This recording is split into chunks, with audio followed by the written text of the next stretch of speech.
Hello guys, welcome back to my channel, and today we are going to take a closer look to my latest combo.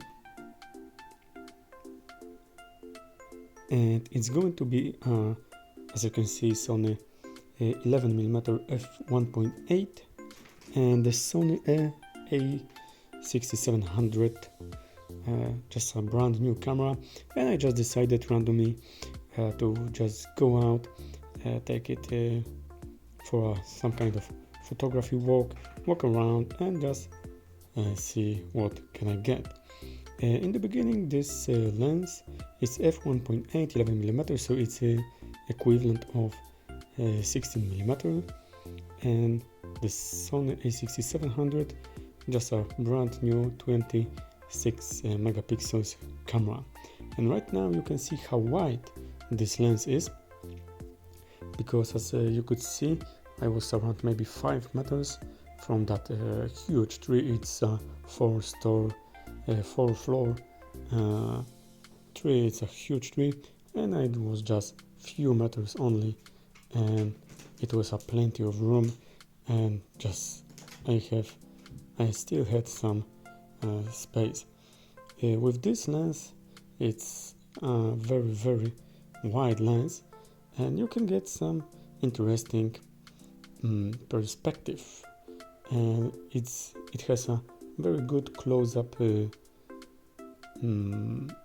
possibilities, as you can see. So minimum focus distance is very good, and at the same time you can get some nice bokeh around.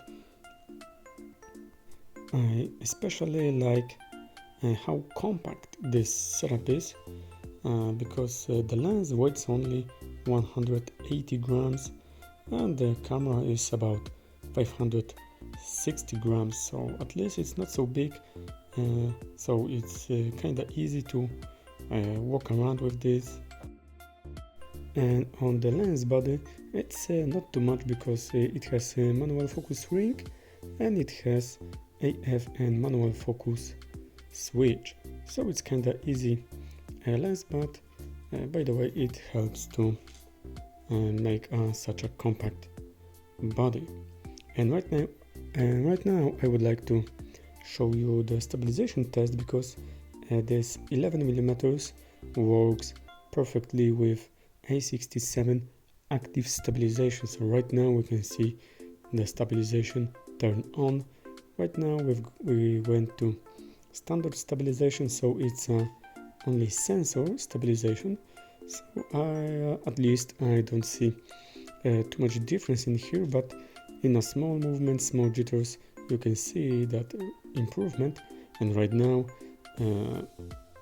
this looks almost like a gimbal, so it has, I was carrying around the camera the same way, and this active stabilization works pretty well with this combo. And sometimes you can think maybe that 11mm is it enough or not, but I compared this with Laowa 9mm, and I noticed the difference, but the difference was not so huge. So this 11mm is actually more like, I think, 10mm, something like that in a real world. So you don't lose too much comparing to Laowa 9mm, but you get f1.8. So I think this lens is kinda good option if you are comparing to get something wide for your a6700 from Sony. Thank you, see ya.